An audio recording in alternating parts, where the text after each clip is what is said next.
Hello, I'm Matt Galloway, and this is the Current Podcast. I've always thought that what the North wants is not a check from Ottawa.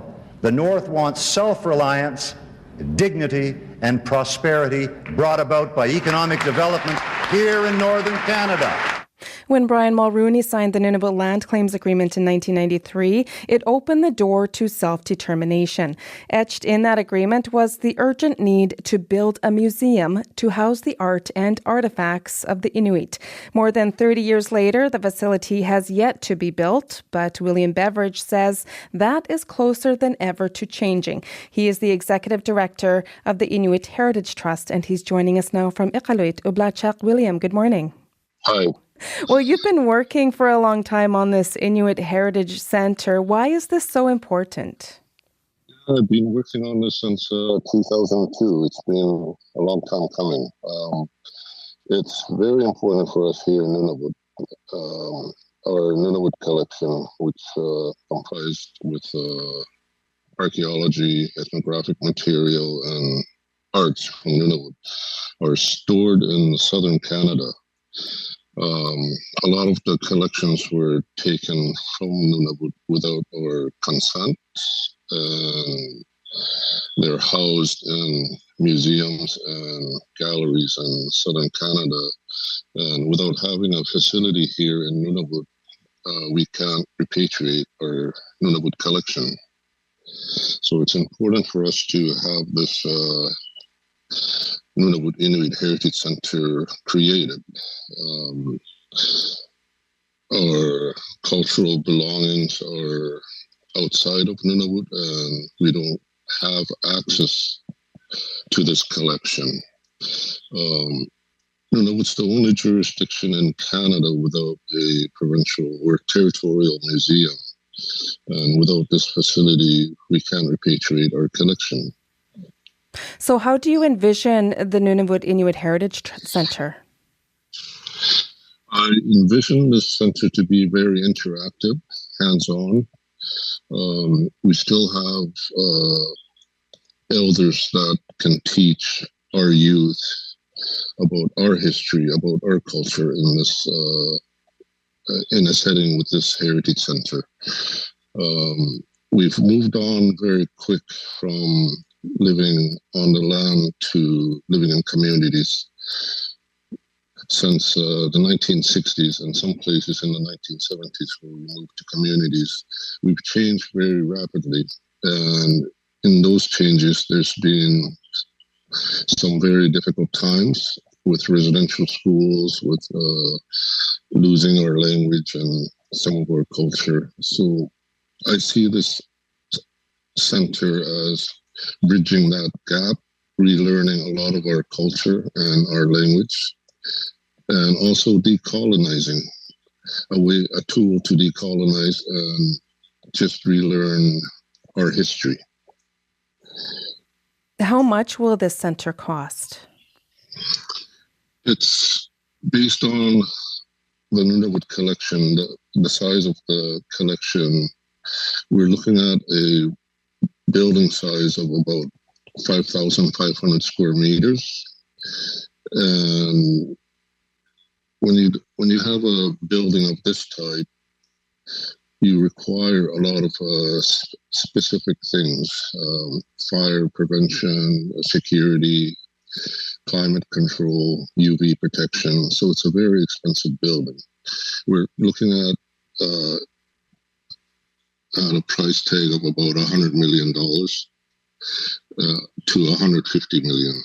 And that includes the architectural design, land planning, construction material, and the construction of the Heritage Centre.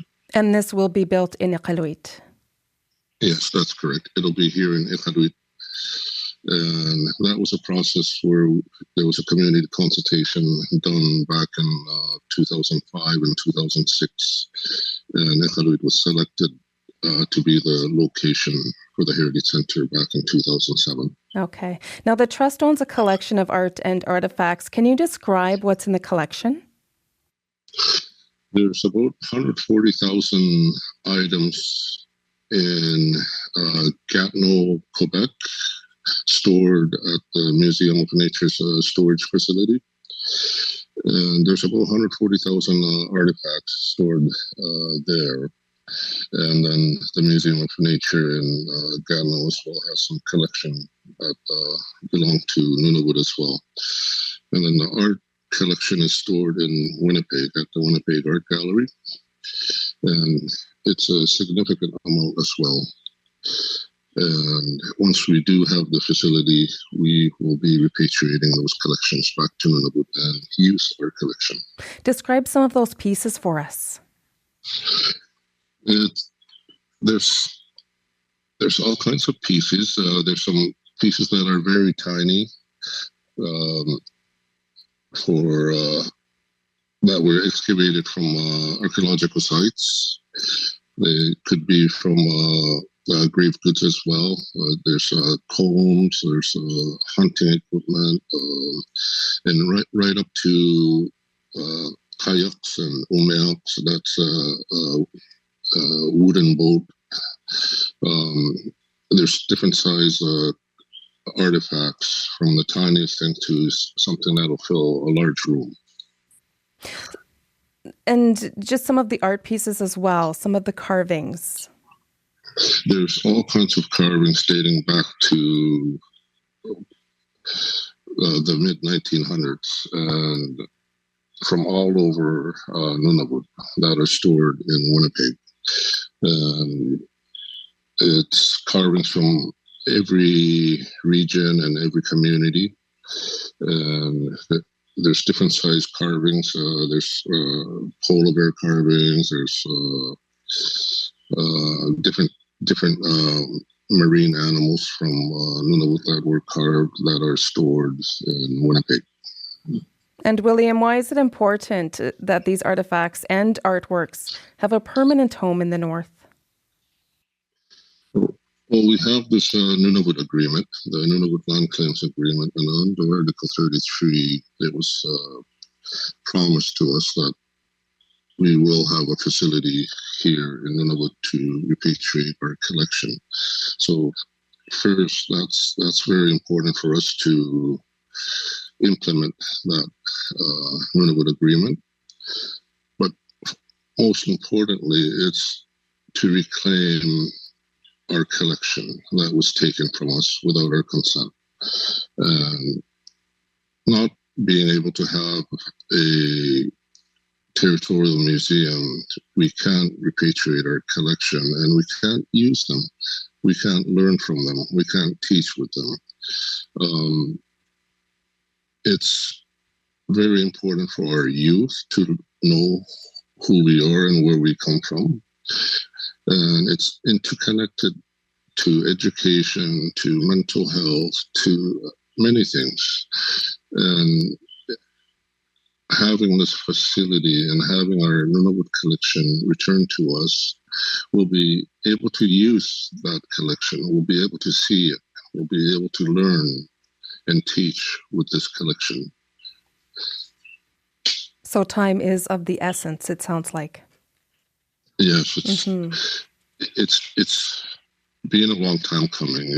I've been working on this for about 20 years, over 20 years, and it's very important. We've came close a number of times to realizing this, but we're competing with a lot of things up here because we have a lot of needs. But it's time. Our elders are getting fewer, and they know a lot of things about the collection.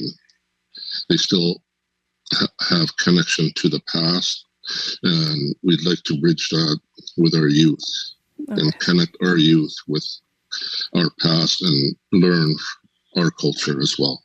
Okay. And I wanted to bring someone else into this conversation now. Bert Rose has been living in the North for the past 60 years, and he's a collector of Inuit carvings, and he joins us from Iqaluit. Good morning, Bert. Morning, Juanita. Well, you own 121 carvings. Can you describe your collection? Yep.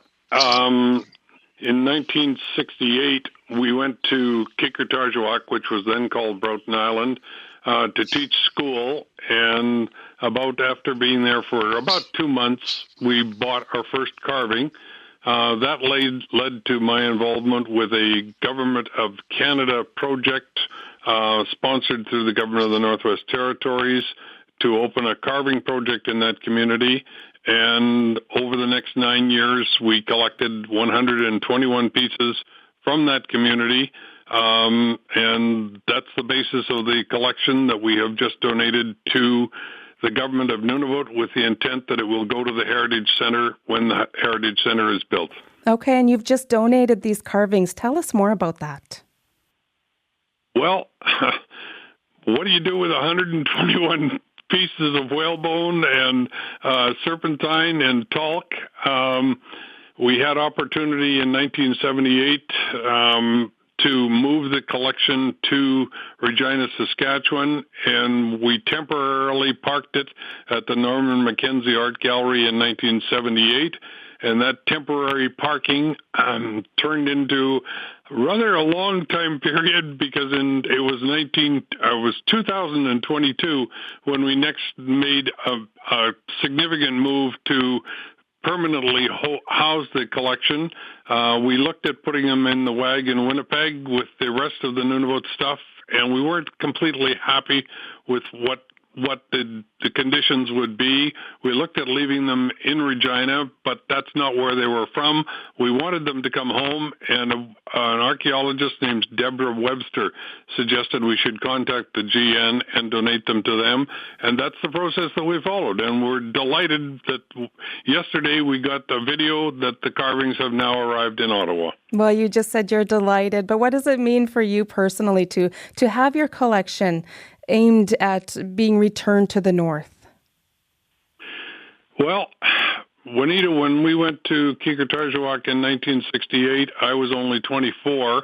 I'm now 80, and it's a way of paying back that community and the children of the children of the children that I taught 50, 60 years ago, and leave a heritage for them so that they can see the tremendous artistic ability that their forefathers had at that time. Okay, and I want to bring William back into the conversation now. What has the response been from collectors and galleries who have artifacts and works of art by Inuit artists? What's their response been like? It's been very positive. When the information is getting out more about the work we're doing with trying to create the Nunavut Inuit Heritage Centre, we've been receiving a lot of calls, starting to receive more calls and email messages about wanting to donate private collections and different collections from other places around the world. That was a very positive response for us, and we really appreciate individuals and other people that want to donate their collections and bring it back to Nunavut. It's been very supportive. So what kind of challenges, William, are you up against to complete this project? Well, it's a very expensive project, so the challenge is finding the funds. We're currently in negotiations with the federal government and the Nunavut agreement, with the Nunavut government, and to fulfill the Nunavut agreement. So the cost of the center is a challenge, but we're going to work hard, and we're going to raise those funds.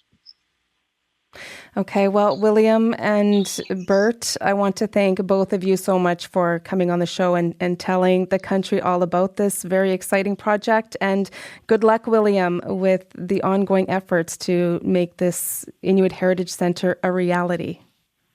Thank you, Juanita. Thank you, Juanita. William Beveridge is the Executive Director of the Inuit Heritage Trust, and Bert Rose is a collector of Inuit carvings. They are both in Iqaluit.